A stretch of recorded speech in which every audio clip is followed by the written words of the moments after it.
Welcome into yet another episode of the Serious Spirituality podcast.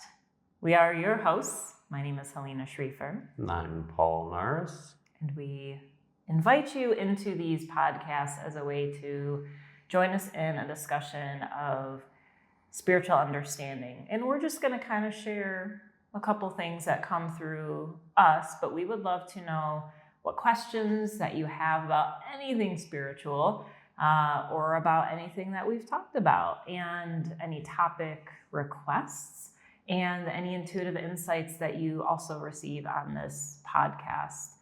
We love to engage with you in this way. If you haven't yet, go ahead and check out our previous recordings. We have some on fear and we have some on faith and all kinds of different things, making choices. And stuff. Taking action. Some of them are on stuff. Some are on just stuff, just spiritual stuff. Stuff. But today, we are talking about inner knowing. Or universal knowing. And you kind of like brought this topic forward, so I'm going to throw it over to you, if I may. Because the typical thing to do is say inner versus universal knowing. Yeah. But I wanted to point out the fact that they are the same.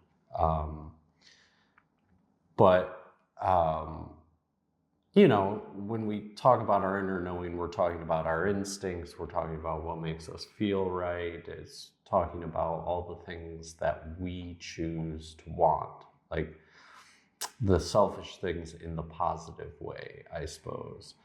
And then universal knowing, we tend to coordinate with a divine scheme and things like that. What we're trying to accomplish here, at least what I'm trying to accomplish here, is establish that there really is no difference between the two, and kind of talk about how we can recognize what the truth inside of us is saying about the divine scheme of things. So I wanted to open up by asking you what little, I guess, the subtle or even not so subtle signs that we can experience when we're trying to discern whether something is truly coming from our instinctive or our gut or our intuition versus just what we want to have happen. And us being complex beings, it can be muddled in terms of what we want versus what is comfortable versus what is the growth opportunity. And when we start to connect with our intuition, and this isn't something that we have to decide, it's not prompted, intuition isn't prompted by an awakening or a really big experience, it's something that we have innate within us. Even as children, we have intuitive insights, we have these inner knowings that help us make choices. And whether we listen to them or not, that's a human experience and something that we learn to work with. However, as we start to mature in our intuitive intellect, I'll say, the tendency, and I'll say the show that can be put on by society or spiritual advertisements or whatnot, is that messages of intuition come in a really big way. We think of Moses and all the things that, he was led to, and that's, a really big experience. But the majority of intuitive insights are delivered to us in the simplest ways through our human senses. And when you wake up in the morning, right away, you can become conscious of what your senses are telling you about that day. For instance, if you wake up and you have thoughts about something that happened yesterday and you notice your body getting tense, your intuitive insight may say, this isn't working well. If I release those thoughts and came into gratitude, that will completely shift this creation that I'm about to step into called my day. If you pick up a piece of food and your stomach starts to kind of feel a little bit icky, you know, or I had a friend who did a lot of traveling and picked up these grape leaves, and they directly from the store. And then when she got home and she went to go eat it, something within her said, don't eat it, don't eat it. And she ignored that and she ate it. And then she got really, really sick. And one of her coworkers had bought the same food and had that same intuitive insight and did not eat it and did not get sick. So a lesson to listen to those subtleties. But I think a big thing is being present and aware of what it is that is actually happening in any given moment. And our mind can tell us these stories and complicate, you know, the situation. But if we become present, messages are all around. You know, I mean, if you want to just take a moment to pause this video and notice in the present moment, what are the patterns that you're seeing? What are the emotions that are coming through? And what is that subtle magnetic energy that is drawing you away from one thing and into another thing?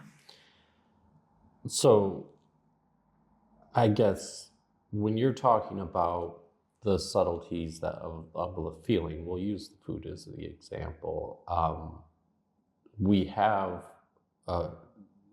what we would call an intuition about those things, but where does that intuition reside? And when we open it up to the outside and see that there are signs that are pointing the way, that is the bridge between the universal and the internal knowing.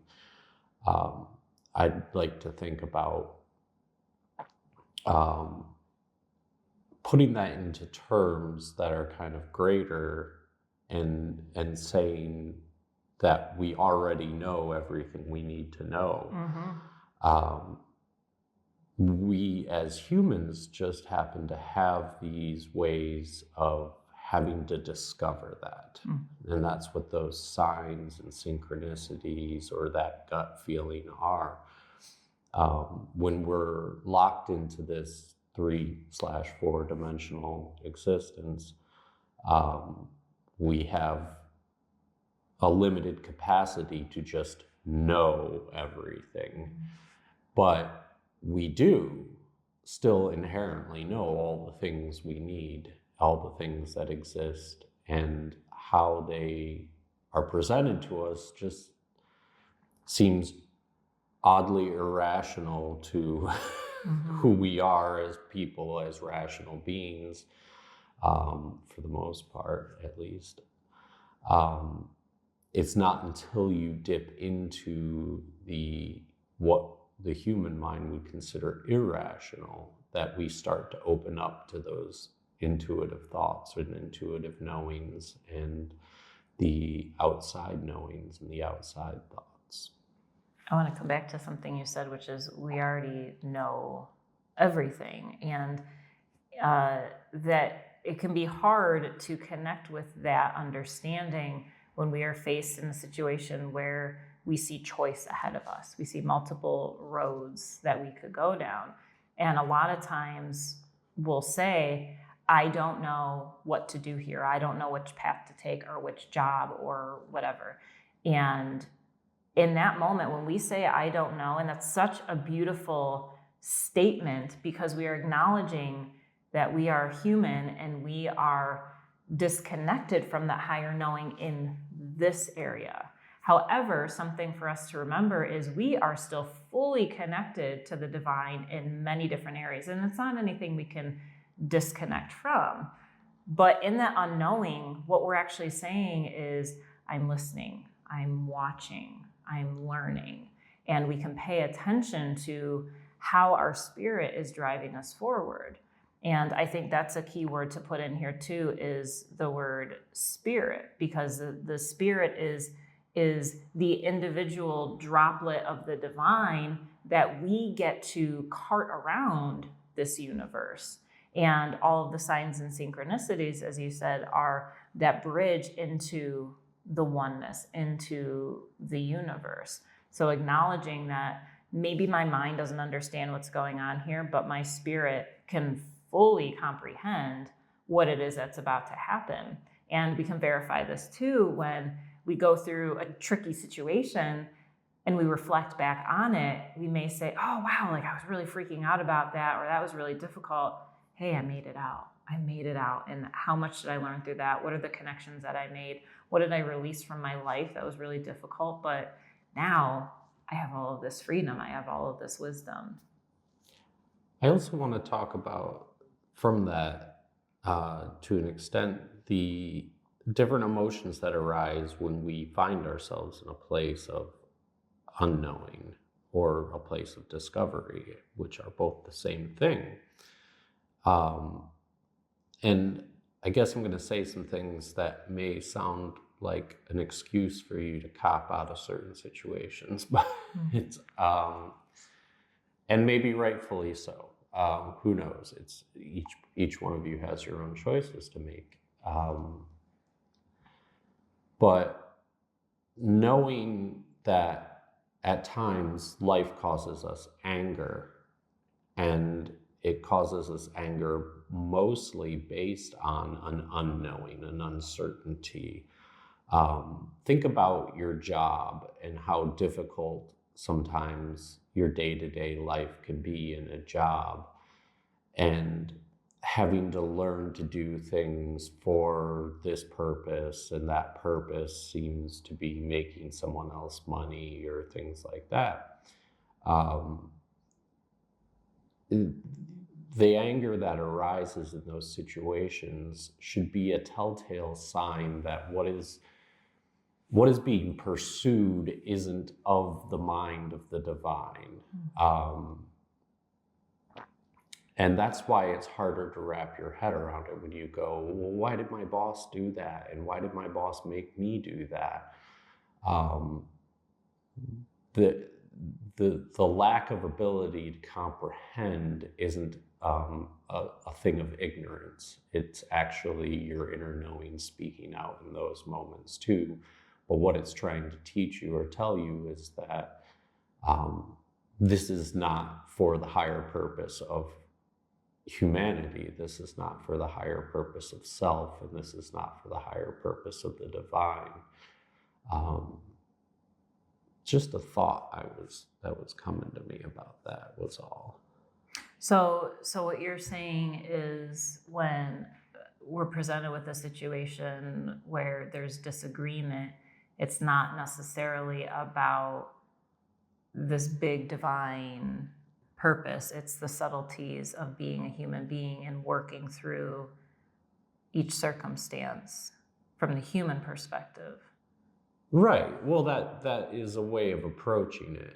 And that's why I wanted the disclaimer at the beginning on not copying out, because you could say, well, Paul said, if it's hard to learn, then it's not worth learning. Mm-hmm. And I don't want you to think that. So you can't like send your children off to school and they were like, math was hard today, so I'm just done with that. Not going to deal with that. So what really is, what I'm trying to get at is to associate yourself with a situation, you have to associate it with that situation. Mm-hmm. You can't, like your boss says, do this, and you go, why? Like that's mm-hmm. your instinct. And then it comes back with, because I said so, because that's for the greater good of the company. You have to put yourself in that situation of the company. You can't take the divine into that and say, well, this is divinely guided, therefore everything's great, because you have this inner knowing that's going to say, well, working paycheck to paycheck for other people is not necessarily divinely guided unless the business you're in is divinely guided. Mm-hmm. But and then you wouldn't really have question as to why you were doing it either. Yeah, it's like a sense of humility there, of remembering that we are still human beings living in this human world. So do the work, get paid, and Or toss it all aside. yeah, toss it all aside. Yeah, and that has me thinking too how much we distract ourselves by getting caught up in these disagreements, which can take us away from connecting with that inner knowing or the universal knowing. If we run into a situation, or there's lots of stirrings that are happening mentally right now in our world, and there's so many different things we can try to figure out, and what's my place in this and what's happening and all that. Or at the workplace, am I going to have a job, am I going to get a pay cut, am I going to do all of these different thoughts that come through. But when fear is present, we're so focused on the fear that we can't hear any other voice, because the fear presents itself because that's what we're comfortable with, and we're psychopaths. We're psychopaths Well, because we think do it's this. protecting ourselves. We do. We're preventing something from happening by trying to point out, that's what I need to be afraid of, or that's my concern. If I could only figure out how to prevent the worst from happening, then I'll be at peace. But guess what? You can't do that. You can't prevent whatever's going to happen from happening. But what you can control is the inner experience of what is happening. So if we were to look at the thoughts, and this is a practice that you can do throughout your day, is notice how many thoughts are thoughts of concern, worry, fear, all of that, doubt. And every time you see a thought, think, is this from my higher mind or my lower mind? If it's from your lower mind, acknowledge that. This is the thought that's here, and this is from my lower mind, and I'm going to release that. If there's other insight that comes from that right away, great. Otherwise, you're just kind of clearing out that trash and really coming to connect with what is actual divine wisdom. What is your spirit sharing to you versus what is that voice of fear? And I think that's where we can get really caught up when we are trying to use our intuition. Is, oh, my intuition says don't do this. But are we getting that message because we're afraid of something that had happened in the past happening again, or something that we had witnessed happening in somebody else's life then happening to us? I shared this with somebody the other day. The mind will create the story. It has the knowing of the human experience, which is on repeat. The mind is just on repeat from the human's perspective. But the heart gives us new knowledge. The heart is the one that takes us into the unknown. And I think that's where we can start to bridge into this universal knowing is as humans, we're meant to have blinders. We're meant to forget so we can find our way back into our divine states of being. And as we start to do that, the heart is the one that takes over. And the heart is the one that takes us into the unknown, where it's terrifying. The mind will create these thoughts of fear. But if we can clear that out, we are able to create in the present moment. There's so much beauty, so much connection. And through all of that, experience peace and ease. When we get used to it, there's a knowing that there's nothing to be afraid of.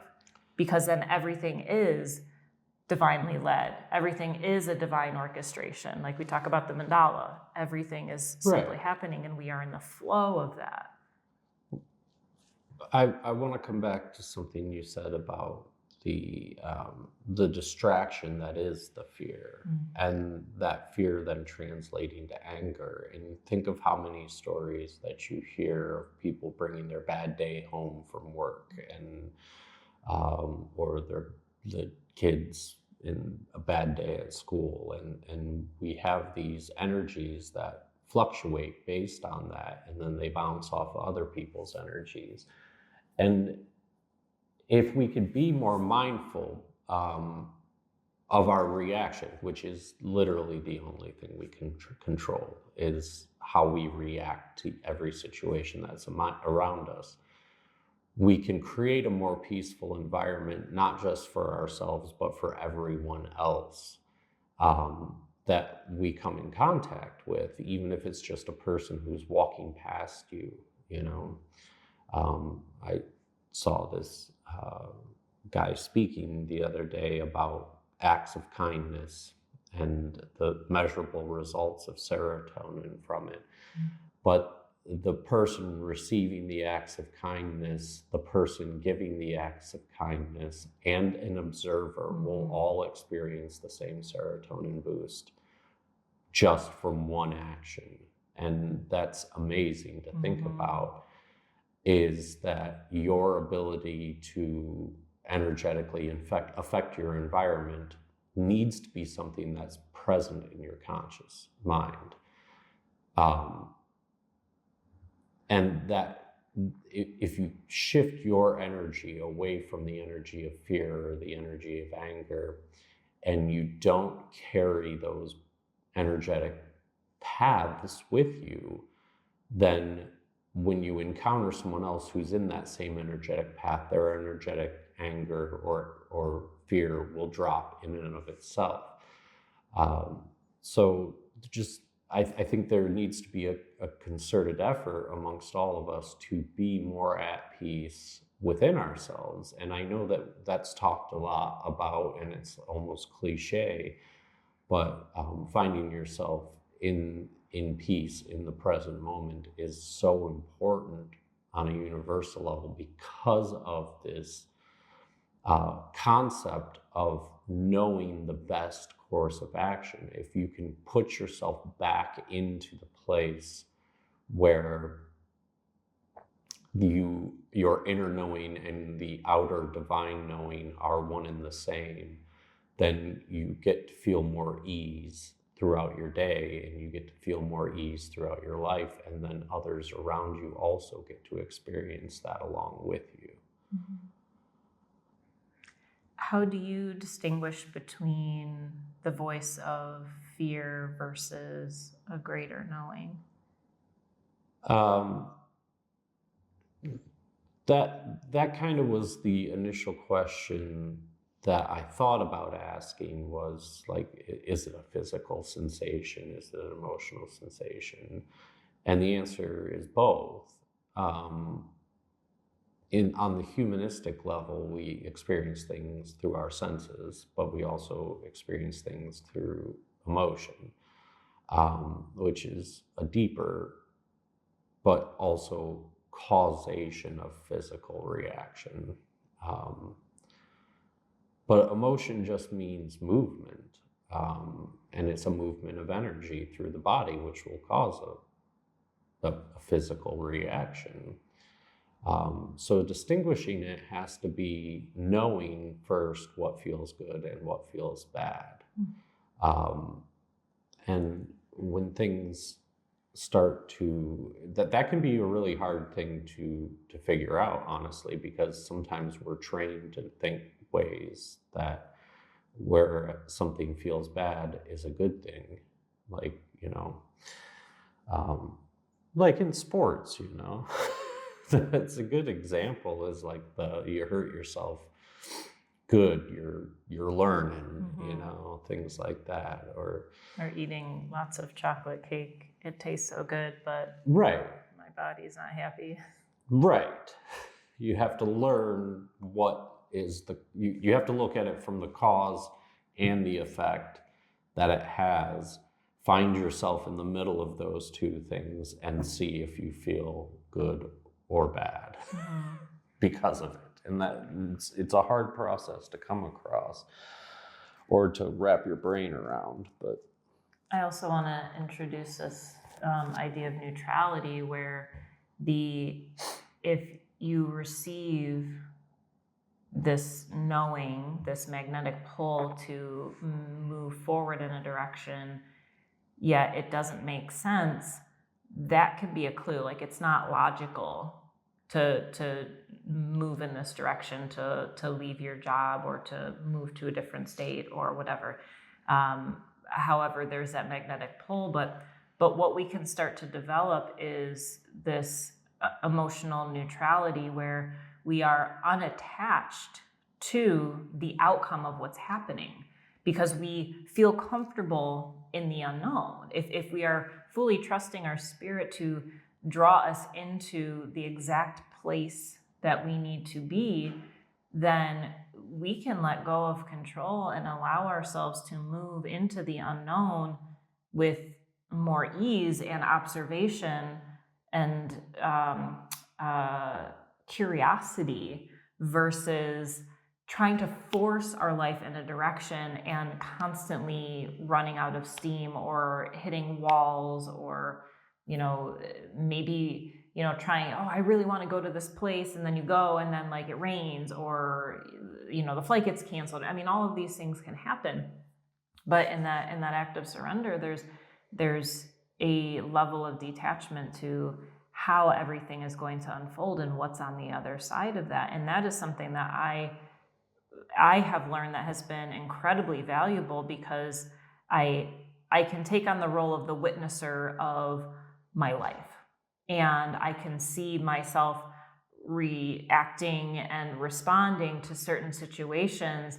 And the higher mind goes, okay, let's see what she does here, completely unattached to what the outcome will be, because ultimately there's that knowing that everything is going to turn out okay.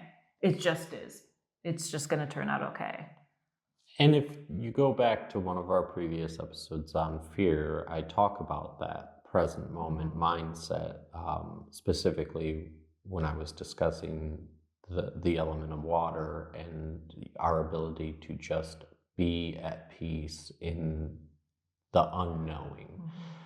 It's tricky, but it's important to learn to be able to sit back and just observe yourself. And it's so important because if we sit back, at least in this simple way, if we can sit back and just observe ourselves, but before we're observing our actions, know what we want to feel like, it is of great magnitude to go, well, I don't want to be angry. I don't want to be fearful. I don't want to feel upset.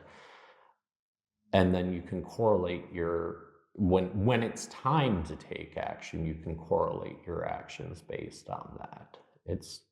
I think it's very important to understand that you can choose ahead of time how you're going to react to something.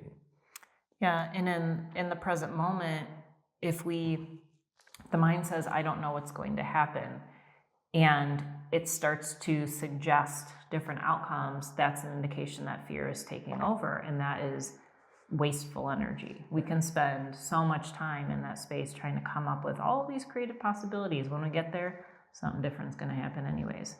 So when we understand that, we can say, I am in the unknown right now. And in the present moment, we can verify that even in the unknown, we're okay. If we were to pause right now, and let's just do that, pause and notice your breath. When we did this meditation in our last episode, the breath is flowing and the heart is beating and all is well. So we can verify that even in the unknown, we are safe. Everything is okay. Everything's in order. Never mind, what happened yesterday or what's happening in the other room or, what's happening, a couple towns over. Right now, we can verify that all is well. Our present state of being is in harmony. There's nothing to be concerned of. And we can do this at any time, even in the midst of chaos. I think I've shared this before on this podcast, where I'll do that when I'm in a large group and I'm feeling anxious and there's all these energies around and my mind is going, what if this, what if this? And in those moments when I pause and I focus on my breath, it's like, oh wait, where am I? I'm right here. And the heart is beating and the breath is flowing and all is well. So yes, let's connect with all of our senses, and also we can transcend the senses and tap into this universal knowing that all is well, that everything's in alignment.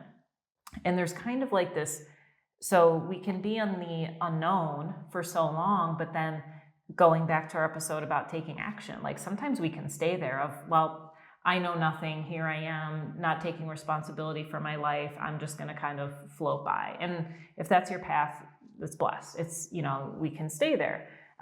What I invite us to do is find a balance between being in the unknown and then also being in the known, in the know. Is that how you would say it? Yeah, I suppose. Being in the known.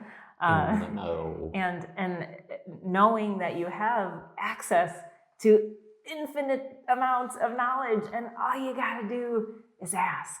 That's all you got to do is ask. If you have a question about who you are, about your dharma, about your path, about your service, ask it out to the universe, and then you also have begin to listen. Yeah, well, that's part 2.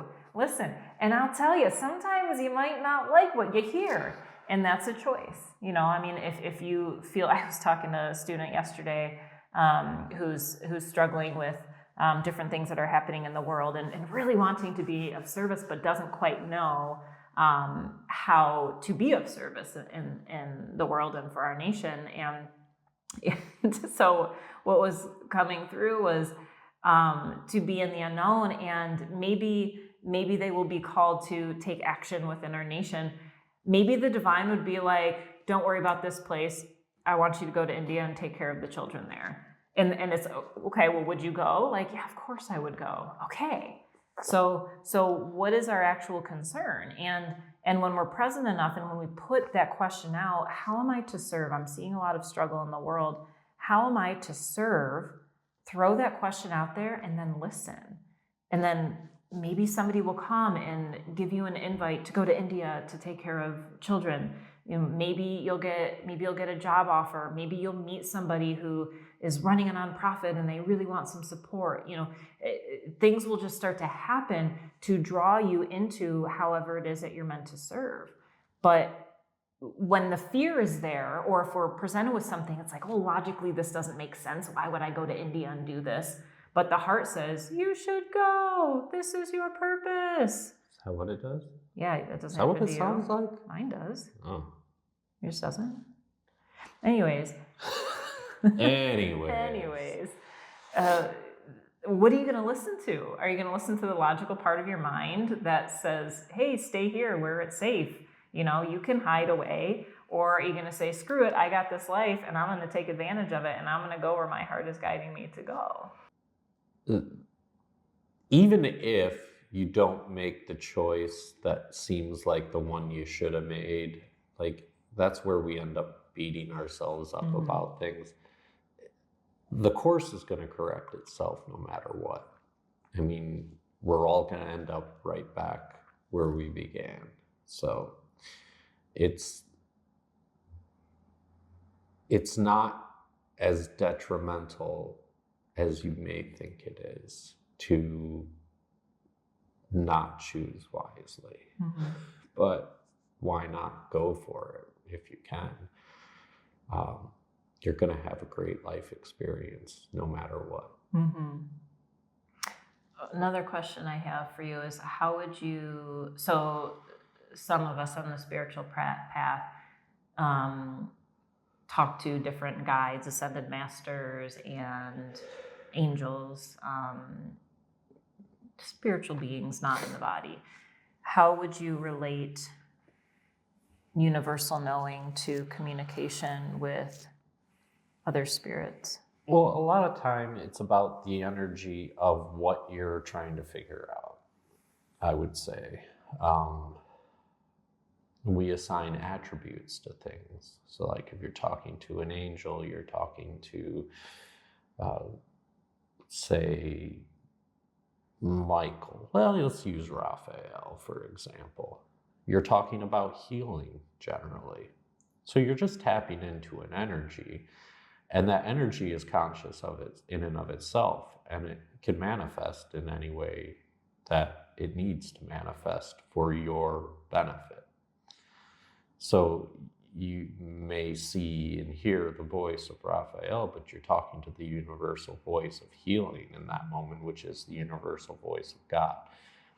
Our personal spirit guides may show up in various forms, but they are all, if they don't have an intended purpose, like some people have spirit guides specifically for their finances, then that's an energy source that you're tapping into, which is a division of the mind of God. But if you have just a general spirit guide that you speak to just in a singularity, then I oftentimes would consider that just to be the voice of God, or your inner voice even, which is, again, the universal voice of God. Mm-hmm. So it doesn't, I don't mean to say that to take away from spirit guides by any means, or the communication with the angels. It holds true. I mean, that's how the whole concepts were founded in the first place. So, well, and it's the parallel of human beings. We all are the voice of God. You know, when we look at somebody else, we can see them as a child of God, as a droplet in the sea. You know, and so from what I'm hearing, you know, right, that's like what you don't go yeah. you don't go to your doctor for financial advice, and you don't go to your financial advisor for medical advice. Yeah. So you're pinpointing an energy, you know, and that energy is a consciousness, and then that consciousness is a being, and therefore it is a spirit guide, as you may see, think, or feel that. So we can, as an option, connect with different beings, whether in the body or outside of the body, or simply be in touch with the voice of the all. Right. And conceptualizing it to a figure is not a bad thing either, because whatever one helps you get to the information is positive. And two, the energy will create itself, and has created itself in the universal form. So yeah, I don't know, it's all the same to me, but it can be different. It's also different to me. Like, I don't sit around and talk solely to the voice of God. It's got different names, you know. Like Rufus. No. Yeah. Rufus and Margaret are two new plant friends. We should talk to them, because apparently plants love that. Well, yeah, that's true. Is there anything else we didn't discuss that you wanted to talk about? Not that I can think of. Okay. Well, I invite us to sit in stillness for a moment and just allow this message from Spirit to come into the heart. And when I say this message from Spirit, not the voice that I have shared or the voice that Paul has shared, but how your spirit has communicated to you through this message.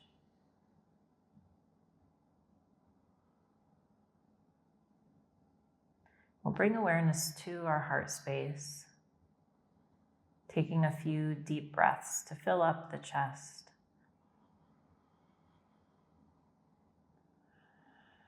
Relaxing the shoulders with each exhale.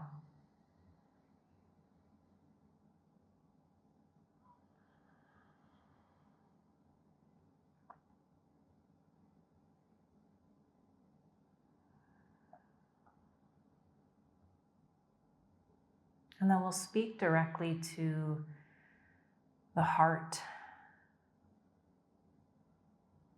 representing our inner knowing, which is directly connected to this universal knowing.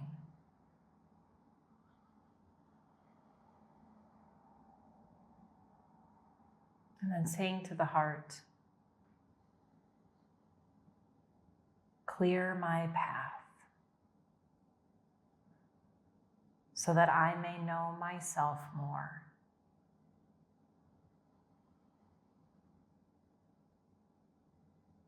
clear my path so that I may know myself more. Just repeating this a few times.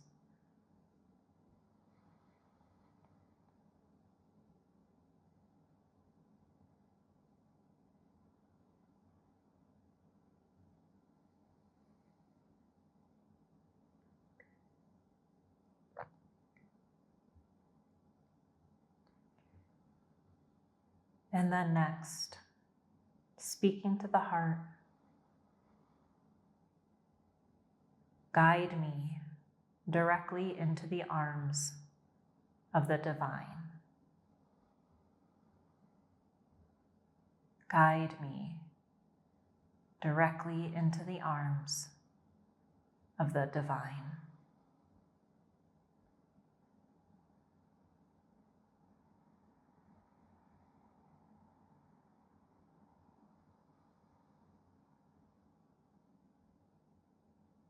We'll bring our hands to a prayer position in front of the heart center, giving thanks for the one within.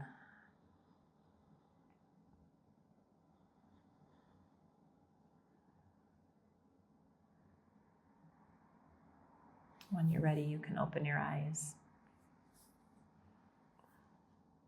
Thank you, dear friends, for once again joining us.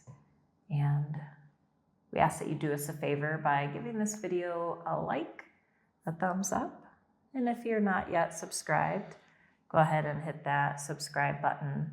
And also, if you know of anybody who would resonate with this message, if you could share with them as a way for us to expand our community, expand this voice and this message that we're sharing.